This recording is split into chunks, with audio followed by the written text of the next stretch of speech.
अब मेरा question number 16 है। बच्चे अक्सर अपने आसपास की घटनाओं का अपना व्याख्या लेकर आते हैं। बारिश क्यों होती है, यह पूछे जाने पर सिया कहती है, भगवान अपने कंधों पर अपने की बाल्टियां ढो ढोकर थक चुके थे। ऐसे व्याख्याएं साबित करती है कि बच्चों की सोच वयस्कों की तुलना में मात्रात्मक रूप से बहुत कम है। संकेत देती है कि बच्चों में अपने सांस्कृतिक परिवेश के अनुकूल सहज समझ होती है, जिससे वे घटनाओं को समझने की कोशिश करते हैं। चित्रित करती है कि बच्चों को एक आत्मकेंद्रित दृष्टिकोण है और वे दूसरे के दृष्टिकोण पर विचार नहीं कर सकते। चौथा, स्पष्ट करती है कि बच्चे तर्क करने में सक्षम नहीं है। तो इस क्वेश्चन का आंसर था, संकेत देती है कि बच्चों में अपने सांस्कृतिक परिवेश के अनुकूल सहज समझ होती है, जिससे वे घटनाओं को समझने की कोशिश करते हैं। अब आगे क्वेश्चन है, पियाजे ने संज्ञानात्मक विकास का किस प्रकार वर्णन किया है। विचार गुणात्मक रूप से भिन्न चरण में 3 प्रगतिशील स्तर में एक सत्य निरंतरता के रूप में 4 अतिव्यापी संस्कृति विशिष्ट चरण में। तो इस क्वेश्चन का आंसर था 4 गुणात्मक रूप से भिन्न चरण में।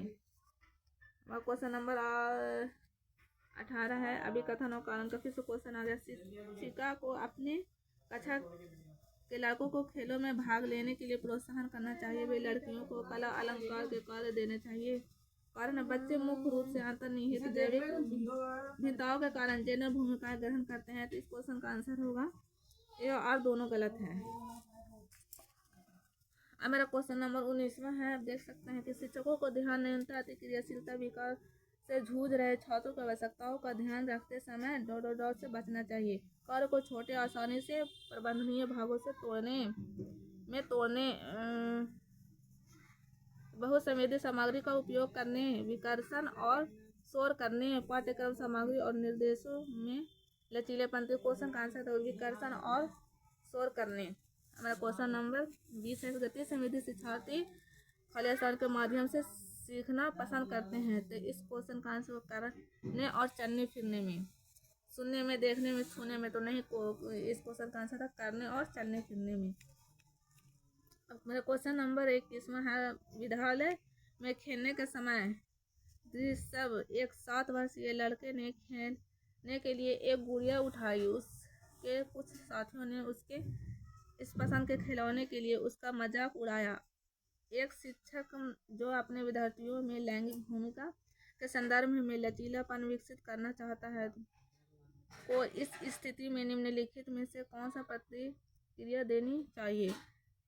इसमें शिक्षक को गुड़िया के साथ खेलने देना चाहिए और दूसरे बच्चों को कहना चाहिए कि वे अभी अपने पसंद का कोई खिलौना चुन सके। बिना कुछ कहे गुड़िया को हटा देना चाहिए और शिक्षक को खेलने के लिए कार देनी चाहिए। शिक्षक से बात करनी चाहिए कि गुड़िया लड़कियों के लिए उपयुक्त है और लड़कों के गुड़िया के साथ नहीं खेलना चाहिए।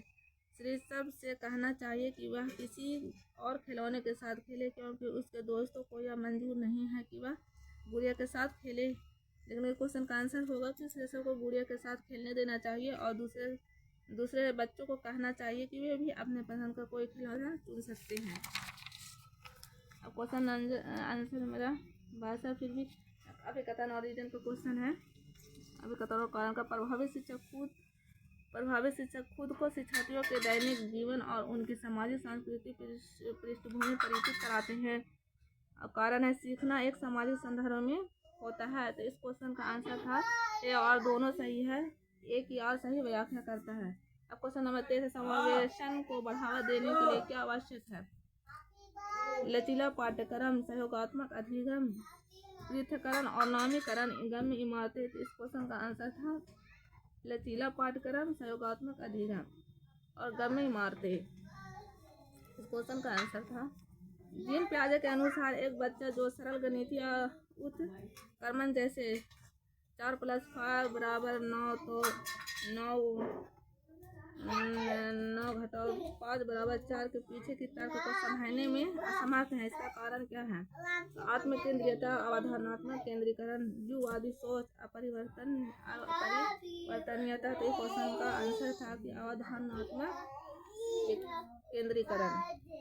अब क्वेश्चन नंबर मेरा 25 है, रचनावादी दृष्टिकोण से सीखना वर्तमान समझ का विस्तार और परिवर्तन है। सीखना बस हमारे दिमाग की कोरी स्लेट पर समूह को लिखना है। व्यक्ति पर्यावरणीय घटनाओं से निष्क्रिय रूप से प्रभावित होते हैं। व्यक्तियों को नए व्यवहार सीखने के लिए अनुकूलित किया जाता है। इस क्वेश्चन का आंसर था सीखना वर्तमान समझ का विस्तार और परिवर्तन है।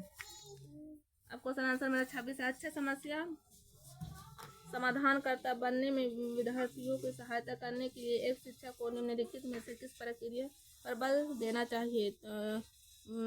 बड़ी और जटिल समस्याओं को छोटी प्रबंधनीय समस्याओं में विभाजित करना, समस्या से संबंधित जानकारी को केवल एक ही पहलू पर ध्यान केंद्रित करना, ऐसी जानकारी पर ध्यान देना जो पहले से मौजूद विश्वासों और पूर्वाग्रहों की पुष्टि करे, समस्याओं को एक विशिष्ट निर्धारित तरीके से हल करना। तो इस क्वेश्चन का आंसर था बड़ी और जटिल समस्याओं को छोटी प्रबंधनीय समस्याओं में विभाजित करना। अब क्वेश्चन नंबर 27 देखते हैं, अर्थपूर्ण अधिगम मुख्य रूप से किसके बारे में नहीं है?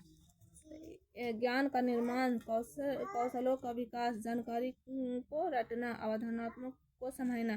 तो नहीं पर ज़्यादा फोकस करना। अगर नहीं आ जाए क्वेश्चन का आंसर तो आप क्वेश्चन का आंसर पते पर तो भूल जाओ। इससे बढ़िया यहाँ पे एन का निशान दे दीजिए कि ये नेगेटिव क्वेश्चन पूछा जा रहा है। तो जहाँ रटने की बात है भी ये सब नेगेटिव वर्ड होता है। तो देखिए जानकारी को रटना, ये क्वेश्चन का आंसर सही था। सामाजिक संचार में चुनौतियाँ किस में स्पष्ट होती है? इसको सवालीन क्रम विकार में आत्म अधिगमात्मक विकलांगता में ध्यान न्यूनता अति क्रियाशीलता विकार में मस्तिष्क पक्षाघात में। तो इस क्वेश्चन का आंसर था सवालीन क्रम विकार में। अब क्वेश्चन नंबर 29 देखते हैं। अब मेरा क्वेश्चन लास्ट होने वाला है। पियाजे के संज्ञानात्मक विकास के सिद्धांत के संवेदी चालक अवस्था के दो महत्वपूर्ण संज्ञानात्मक विकास मिलकर पत्थर है: वस्तु अस्थायित्व और स्थगित अनुसरण, प्रतिवर्ती चिंतन और परिकल्पित निगमनात्मक तर्क, जीववाद और परिवर्तन, वर्गीकरण और क्रमबद्धता। क्वेश्चन का आंसर था वस्तु अस्थायित्व और स्थगित अनुसरण। अब क्वेश्चन नंबर 30 देखते हैं। हार्वर्ड गार्नर के अनुसार एक वैज्ञानिक खालिस्तान बुद्धि का उच्च प्रदर्शन करेगा, जबकि एक मूर्तिकार खालिस्तान बुद्धि को उच्च बुद्धिमत्ता होगी। तो इस क्वेश्चन का आंसर है तार्किक गणितीय गति संवेदी। अब मेरा इस CDP का मेरा 30 क्वेश्चन आंसर जो इस साल पूछा गया है।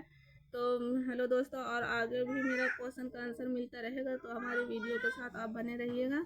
आगे भी मैं कराऊंगी अभी EVS का 1 to 5 का EVS क्वेश्चन। तो आगे भी हमारे वीडियो के साथ बने रहिएगा, जो आपके लिए बहुत आइडिया और मिलने वाला है।